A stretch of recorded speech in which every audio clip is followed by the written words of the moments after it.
Voilà, écoutez, je me présente, je m'appelle Rémi Pautrat, je suis préfet honoraire, président de l'Institut d'études et de recherche sur la sécurité des entreprises, et je suis depuis très longtemps passionné par les questions de gestion de l'information utile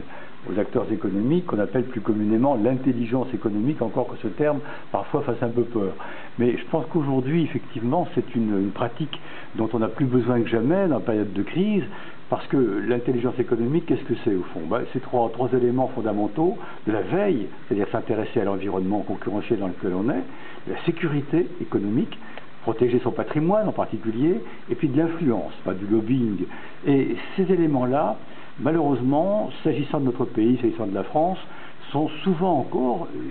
largement étrangers à un grand nombre d'entreprises, surtout les petites et moyennes entreprises. Je ne parle pas bien sûr des grands groupes multinationaux, mais les PME-PMI, c'est encore pour elles, pour la plupart d'entre elles, une idée neuve. Et je pense qu'il faut pourtant qu'elles rentrent effectivement dans cette démarche, parce que c'est tout simplement l'anticipation. C'est la possibilité pour elles, cette veille, cette sécurité économique, cette influence, d'avoir un coup d'avance et d'être toujours au fond en situation d'anticipation. Le pire étant d'être obligé de s'adapter dans une situation de circonstances plus graves, parce que là on a rarement gagné. Donc nos entreprises, effectivement nos PME, PMI, doivent faire un effort aujourd'hui pour rentrer dans cette pratique, comme on dit, cette pratique managériale, et investir dans la gestion de l'information.